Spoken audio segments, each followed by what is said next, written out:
توحید اسلام کی بنیاد ہے. اگر توحید کو ہٹا دیا جائے تو اسلام گر جائے. توحید ہی بنیاد ہے جس پہ ہمارا اسلام کھڑا ہوا ہے. انسان اور جنات کو پیدا کرنے کا مقصد قرآن مجید میں اللہ نے کہا یہ توحید ہے. وَمَا خَلَقْتُ الْجِنَّ وَالْإِنسَ إِلَّا لِيَعْبُدُونَ. میں نے جن اور انسان کو اس لیے پیدا کیا ہے تاکہ وہ میری ہی عبادت کریں. جتنے رسول اس دنیا میں آئے ہیں قرآن مجید کہتا ہے توحید کو ثابت کرنے کے لیے آئے ہیں. وَلَقَدْ بَعَثْنَا فِي كُلِّ أُمَّةٍ رَسُولًا.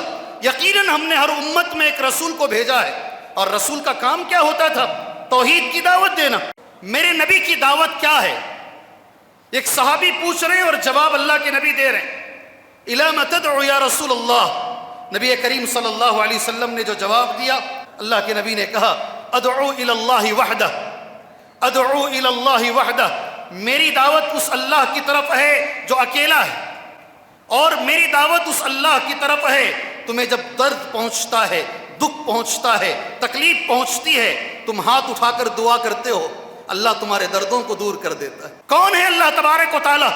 جب ہم بیمار ہوتے ہیں شفا دینے والا اللہ تبارک و تعالیٰ ہے. اس اللہ کی طرف میں بلاتا ہوں.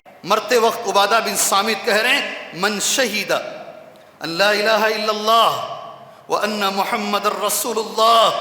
جو اس بات کی گواہی دے اللہ کے سوا کوئی معبود برحق نہیں، اور اس بات کی گواہی دے بے شک محمد صلی اللہ علیہ وسلم اللہ کے رسول ہیں، یعنی توحید کی گواہی دے. حرم اللہ علیہ النار، حرم اللہ علیہ النار. اس پر جہنم کی آگ حرام ہے، اس پر جہنم کی آگ حرام ہے. السلام علیکم ورحمۃ اللہ وبرکاتہ.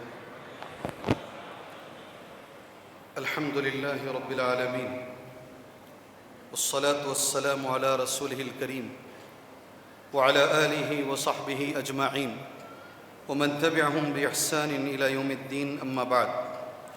اعوذ باللہ السمیع العلیم من الشیطان الرجیم من ہمزہ ونفخہ ونفثہ. بسم اللہ الرحمن الرحیم. انما المؤمنون اخوہ فاصلحوا بین اخویکم واتقوا اللہ لعلکم ترحمون. اللہم انفعنی بما علمتنی وعلمنی ما ینفعنی وزدنی علما والحمد للہ علی کل حال. آپ کو معلوم ہے میرا عنوان توحید کی اہمیت اور شرک کی مذمت ہے. بڑا عنوان ہے. میں نے قرآن مجید کی ایک آیت اس عنوان کے لیے پڑھی ہے. ترجمہ اس آیت کریمہ کا یہ ہے انما المؤمنون اخوہ. بے شک مومن آپس میں بھائی بھائی ہیں. معزز ساتھیوں، رشتے الگ الگ طریقے کے ہوتے ہیں. کچھ رشتے بلڈ کے بنیاد پر بنتے ہیں، نسب کی بنیاد پر بنتے ہیں، بلڈ ریلیشن شپ اسے کہا جاتا ہے. کچھ رشتے ایسے ہیں جو رضاعت کی بنیاد پر بنتے ہیں، دودھ کی بنیاد پر بنتے ہیں، رضاعی رشتے ہوتے ہیں. کچھ رشتے سسرالی ہوتے ہیں. مگر جو رشتہ آج میرے اور آپ کے بیچ میں ہے وہ توحید کا رشتہ ہے. آج آپ یہاں جو آئے ہیں، میری اور آپ کی جو نسبت ہے، آپ کا یہاں آنا توحید کے لیے، آپ کا یہاں بیٹھنا توحید کے لیے، آپ کا یہاں صبح سے لے کر ابھی تک انتظار کرنا توحید کے لیے. یہ اجتماعات توحید کو ثابت کرنے کے لیے، یہ اجتماعات اتباع سنت کو ثابت کرنے کے لیے. میرے بھائیوں، توحید کی اہمیت کے لیے میں زیادہ دیر نہیں لوں گا. توحید اسلام کی بنیاد ہے.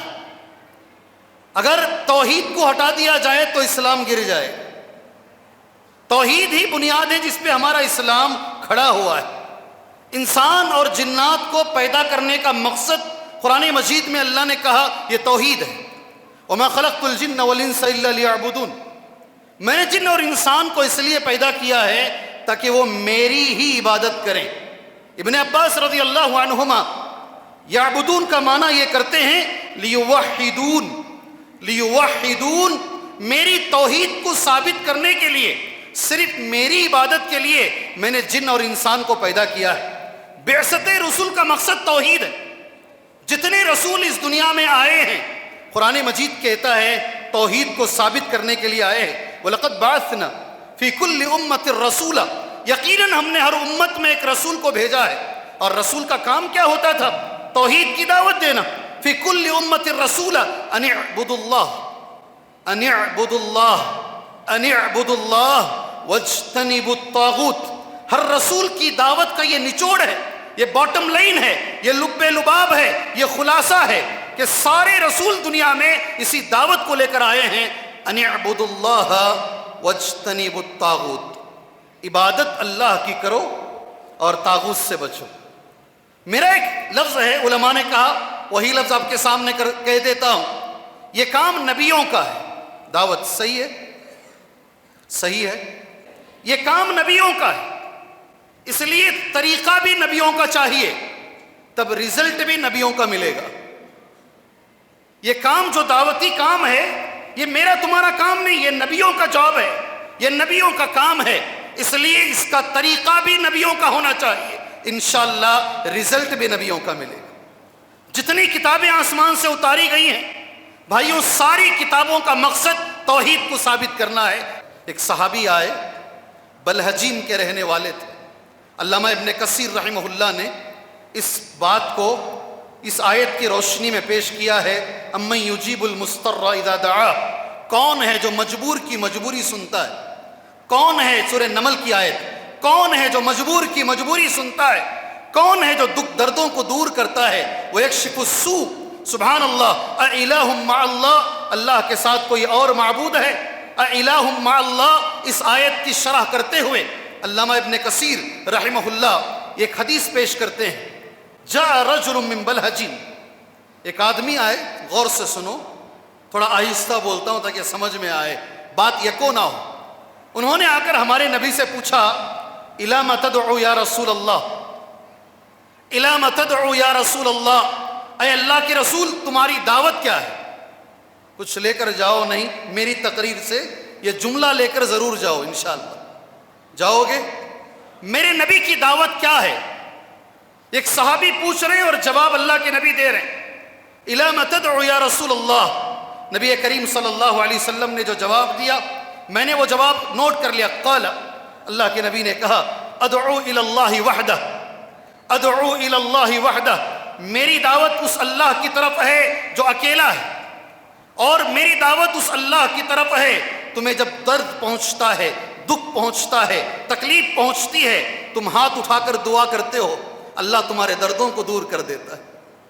2 جمعہ میں نے ایک عورت کے لیے اعلان کیا، سبیحہ نام تھا، اس کے بچے، اس کے رشتہ دار مجھے بار بار کہے، ہمارے امی کا سر کا آپریشن ہوا ہے اور وہ کوما میں ہیں، باہر نہیں آ رہی ہیں، آپ جمعہ میں دعا کیجئے۔ اس جمعہ کو مسجد سمیہ سے باہر نکلا، اس کے بچے میرے پاس آئے، کہا ڈاکٹروں نے تو کہہ دیا تھا کبھی اٹھے گی نہیں میری ماں، اللہ نے اسے واپس شفا دے دیا، میری ماں ڈسچارج ہو کر ابھی ماشاءاللہ گھر آ گئی ہے۔ کون ہے اللہ تبارک و تعالی؟ جب ہم بیمار ہوتے ہیں شفا دینے والا اللہ تبارک و تعالی ہے، اس اللہ کی طرف میں بلاتا ہوں۔ سبحان اللہ کے نبی صلی اللہ علیہ وسلم نے یہ حدیث بیان فرمائی۔ عمل کتنا بھی کر لیں، عمل کتنا بھی کر لیں، غور سے سنو، عمل کتنا بھی کر لیں، اگر اس عمل میں توحید نہیں ہے وہ عمل قبول نہیں ہوگا۔ بغیر توحید کے کیا جانے والا عمل کبھی قبول نہیں ہوگا۔ آپ کتنی ہزار رکعتیں نماز پڑھ رہے ہیں، آپ کون کون سے اعمال کر رہے ہیں، اگر تمہارے اعمال میں عمل میں توحید نہیں ہے تو پھر عمل قبول نہیں ہوگا۔ سبحان اللہ۔ دلیل آپ میں سے اکثر حضرات الحمدللہ جانتے ہیں، میری اور آپ کی ماں حضرت عائشہ رضی اللہ تعالی عنہا نے نبی سے سوال کیا، سوال اس طریقے سے ہے، ان عائشہ رضی اللہ عنہا قالت قلت یا رسول اللہ، میں نے پوچھا اللہ کے نبی صلی اللہ علیہ وسلم، ابن جدعان، کئی سوالات کا جواب ہے یہ۔ اما عائشہ نے پوچھا، ابن جدعان ایک آدمی تھا، کانا فی الجاہلیہ، زمانے جاہلیت میں، یصل الرحم، رشتوں کو جوڑتا تھا۔ کیا کرتا تھا؟ رشتوں کو جوڑتا۔ وَيُطْعِمُ الْمِسْكِينَ، غریب کو، مسکین کو کھانا کھلاتا۔ فَهَلْ ذَلِكَ نَافِعُهُ، اے اللہ کے نبی صلی اللہ علیہ وسلم، یہ رشتہ جوڑنا، یہ رشتہ جوڑنا، یہ مسکین کو کھانا کھلانا، کیا اسے نفع پہنچائے گا؟ کیا یہ عمل کا اسے فائدہ پہنچے گا؟ بہت سارے لوگ شرک کرتے ہوئے توحید سے دور رہ کر بہت اچھے کام کرتے ہیں، کیا یہ اچھے کام انہیں فائدہ پہنچائیں گے؟ یہ حدیث اس کے لیے دلیل ہے۔ اے اللہ کے نبی، کیا یہ چیز حل ذالک نافعہ؟ میرے نبی کا جواب سن لیجئے، لا ینفع، نہیں نفع پہنچے گا، نہیں نفع پہنچے گا۔ اس عمل، وہ عمل جس میں توحید نہیں ہے، اس عمل کا کوئی فائدہ نہیں ہے۔ کیوں نہیں نفع پہنچے گا؟ انہ لم یقل یوما رب اغفر لی خطیئتی یوم الدین، رواہ الامام مسلم۔ اس حدیث کو امام مسلم نے روایت کیا ہے، اس لیے نفع نہیں پہنچے گا۔ ایک دن بھی ابن جدعان نے یہ جملہ نہیں کہا، اے میرے پروردگار میرے گناہوں کو تو معاف کر دے روز قیامت۔ اگر اللہ کی ذات پہ یقین نہیں ہے، اگر اس کی زندگی میں توحید نہیں ہے، عمل اس کا قبول نہیں ہوگا۔ بہت ساری چیزیں آج دنیا کو ایک چیز کی بڑی سخت ضرورت ہے، اور خاص طور سے ہم مسلمانوں، میں اس منچ سے اللہ سے دعا کرتا ہوں اللہ وہ چیز ہم مسلمانوں کو عطا فرمائے۔ جانتے ہیں کیا ہے چیز؟ امن۔ کیا چیز؟ کیا چیز؟ امن، سکون، اطمینان۔ اس لیے کہ دشمن کی کوششیں الگ ہیں، ان کی پلاننگز الگ چل رہی ہیں، آپ جانتے ہیں، مجھے بولنے کی ضرورت نہیں ہے، مجھے بولنے کی ضرورت نہیں ہے۔ آج دنیا کو اور خاص طور سے ہمیں امن کی زیادہ ضرورت ہے۔ اور امن کیسے ملے گا؟ الگ الگ لوگ الگ الگ باتیں کرتے ہیں، بہت سارے لوگ بہت ساری پلاننگز دیتے ہیں۔ میں اللہ نے جو کہا قرآن میں امن اگر آئے گا تو کیسے آئے گا، میں اللہ کا کلام پڑھ کر تمہیں سمجھاتا ہوں انشاءاللہ تعالی۔ جی، قرآن مجید میں اللہ نے کہا الذین آمنوا ولم یلبسوا ایمانہم بالظلم اولئک لہم الامن، اولئک لہم الامن وہم مہتدون۔ ایک سوال ہے میرا، جواب دیں گے؟ ارے بھائی جواب دیں گے؟ اللہ کے اس کلام پر یقین ہے؟ اللہ کے اس کلام پر یقین ہے؟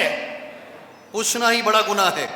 جی، پوچھنا ہی، میں بس سمجھانے کے لیے پوچھ رہا ہوں آپ کو۔ اولئک لہم الامن، وہ لوگ جو ایمان لے کر آئے، الذین آمنوا ولم یلبسوا ایمانہم بالظلم، انہوں نے اپنے ایمان کو ظلم کے ساتھ نہیں ملایا، انہوں نے اپنے ایمان کو ظلم کے ساتھ نہیں ملایا۔ میرے رب کا یہ وعدہ ہے، اولئک لہم الامن، ایسے ہی لوگوں کو امن ملے گا، ایسے ہی لوگ ہدایت یافتہ ہیں۔ اللہ نے کہا امن ضرور ملے گا۔ یہ آیت سمجھ میں آئی آپ کے؟ صحابہ کی سمجھ میں نہیں آیا۔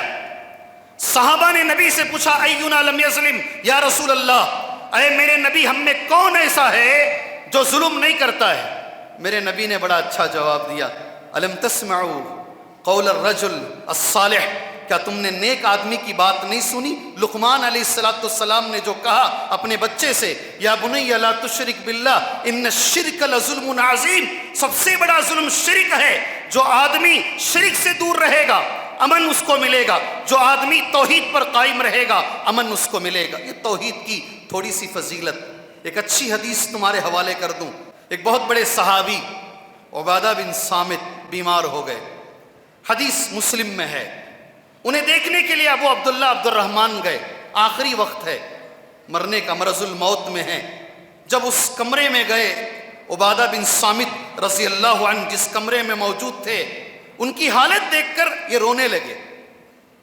بڑے صحابی، آخری وقت ہے، مرض الموت میں ہیں، انہیں دیکھ کر رونے لگے۔ میں نے حدیث نوٹ کی ہے، مرنے والے صحابی عبادہ بن صامت ابو عبداللہ عبد الرحمن سے کہتے ہیں ٹھہر جاؤ، کیوں رو رہے ہو؟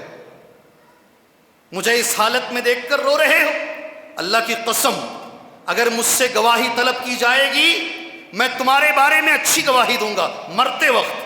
اللہ کی قسم اگر مجھ سے تمہارے بارے میں سفارش کی جائے گی میں تمہارے بارے میں سفارش کروں گا، اور جتنا ہو سکتا ہے میں تمہیں نفع پہنچانے کی کوشش کروں گا۔ عبادہ بن صامت کہہ رہے ہیں۔ اس کے بعد عبادہ بن صامت نے کہا جتنی حدیثیں میں نے میرے نبی سے سنی میں نے سب بتا دیا، ایک حدیث میں نے نہیں بتائی، ابھی مرنے سے پہلے بول رہا ہوں۔ سبحان اللہ، آپ خوش ہو جاؤ گے، آپ خوش ہو جاؤ گے۔ جتنی حدیثیں میں نے میرے نبی سے سنی میں نے بتا دیا، ایک حدیث میں نے نہیں بتائی، ابھی میں بتا رہا ہوں، صحیح مسلم کی حدیث ہے۔ اور وہ کیا ہے؟ مرتے وقت عبادہ بن صامت کہہ رہے ہیں من شہید ان لا الہ الا اللہ وان محمد الرسول اللہ، جو اس بات کی گواہی دے اللہ کے سوا کوئی معبود برحق نہیں، اور اس بات کی گواہی دے بے شک محمد صلی اللہ علیہ وسلم اللہ کے رسول ہیں، یعنی توحید کی گواہی دے، حرم اللہ علیہ النار، حرم اللہ علیہ النار، اس پر جہنم کی آگ حرام ہے، اس پر جہنم کی آگ حرام ہے۔ یہ حدیث میں نے میرے نبی سے سنی۔ توحید والوں خوش ہو جاؤ، خوش ہو جاؤ میرے توحید فرزندان توحید، میرے بھائیوں خوش ہو جاؤ۔ ایک اور حدیث صحیح مسلم کی ہے، اسے یاد رکھنا انشاءاللہ تعالی۔ میرے نبی نے کہا ما من مسلم یموت، کوئی بھی مسلمان اس کا انتقال ہو جائے، فیقوم علی جنازتہ 40 رجل، 40 آدمی اس کی جنازے کی نماز پڑھے۔ کتنے 40 آدمی، جملہ ہے حدیث میں 40 رجلا، مگر وہ 40 آدمی کیسے ہوں؟